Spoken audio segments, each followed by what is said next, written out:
Hello everyone. Today we are going to take the topic of women and the law under the subject law and social transformation. In the very first part of today's video, we are going to understand crime against women. The United Nations as well as our country is committed to the principle of equality of man and woman. But what has been happening in our country or in other countries is sexual offences against women occupy a significant place. According to national crime records statistics, the number of rape cases in India has been consistently increasing. And the following are the offences against women. The primal is rape. Rape is a sexual offense, but at the same time, it is an act of violence against women. Sexual violence, sexual offences are increasing in the country, and it can be said women are not well protected in India. The offense of rape in its various forms are: number one, custodian rape. The rape is in the custody, a serious crime. It is an aggravated from the rape, calling for the sentence of sterner than ordinary rape, because woman requires care in custody, not crime in the custody. The Criminal Law Amendment Act 1983 introduced new sections in IPC, namely Section 376B, 376D, to stop sexual abuse of women in custody. Second being the gang rape. Gang rape has been defined in explanation of 1 to Section 3762G IPC, where there were two persons involved, they were guilty of offense of gang rape. It is the duty of the police to see and check effectively with the growing menace of gang rape.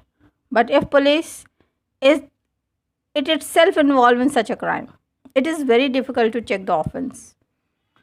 The remedy is given as the death sentence or the capital punishment by the amendment of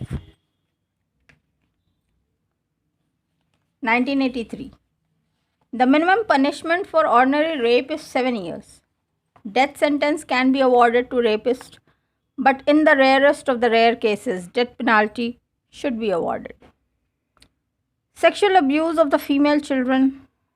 It is a growing menace of sexual abuse of children. This is also a serious offense.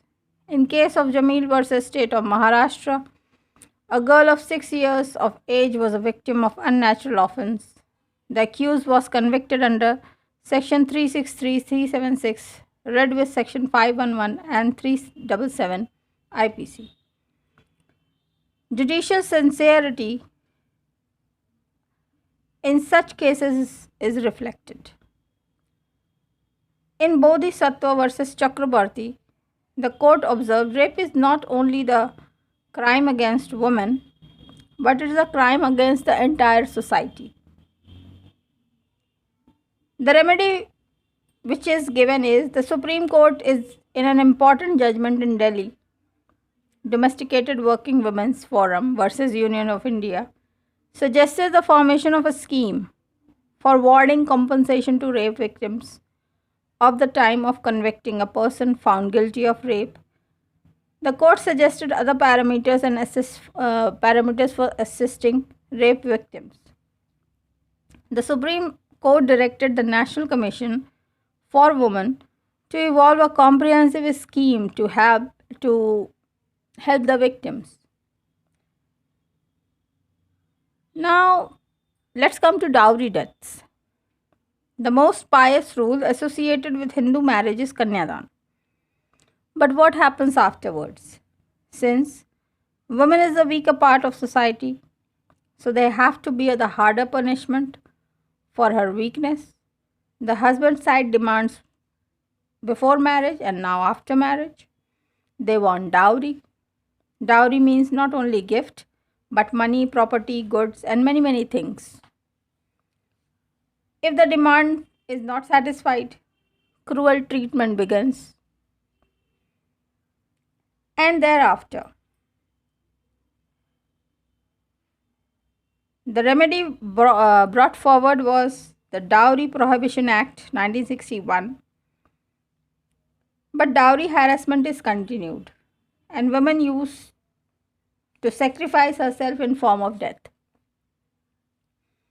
Two offences introduced in IPC, that is 304B of IPC, which is dowry death and suicide. The husband's side will be held responsible, but the offence is continued, unabated. Next is sexual harassment at workplace. One of the important reasons given for acceptance and commission of offences against women in economic dependence, when women is ready to fight economic disparity with men, a new form of crime emerging. Sexual harassment at the workplace. The offense is most glaring example of human rights violation, gender inequality, and injustice.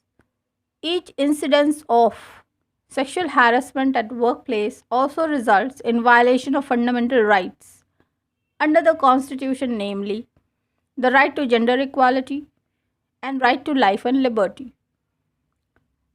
That offense reduces the dignity and honor of the woman. Sexual harassment is weaker part of men's conduct towards women. It is a demand that state authority situations previously it was treated as man prerogative. Can we explain sexual harassment? According to Southeast Region Women's Group, the woman against sexual harassment it can be seen in following forms. Comments about the appearance, body, clothes, etc. Leaning and staring at the person's body, abusive, degrading remarks or behavior, sexist remark or jokes, unwelcomed sexual invitations or pressure, promise or treats concerning employment conditions in exchange for sexual favor, display of sexual explicitity materials, indecent assault or rape. In a case law of Vishaka versus State of Rajasthan, the Supreme Court has laid down exhaustive guidelines to prevent sexual harassment. The guidelines were as follows. All employers and persons in charge of workplace in public and private sector should take appropriate steps to prevent sexual harassment. Secondly, the express prohibition of sexual harassment has to be implied. Thirdly, the rules and regulation of government and public sector relating to conduct and discipline should be followed. As regard to private employees, prohibition should be included in a standing order under the Indian Employment Standing Orders Act 1946. If the offense under IPC, the employer should take immediate action. The victim of sexual harassment can seek transfer of her or the perpetrator. So, students, this was all about the major crime conducted against women and what are the possible steps that we could take in order to minimize, because whatever steps we are taking are not enough. The more and more we have been making laws, and there has been a consistent rise in the crime against women, which makes me feel that the problem is not physically vested, it is in the mental and social structure is being distorted. The way the men think, the way the women presume the circumstances, so that the things are getting more complex, which need a very precise study of what's going on within the minds of men and women, why such acts are going on such a sharp increase. So for this we'll discuss in our next video. Till then, keep learning, keep investigating, be safe, and bye bye for now.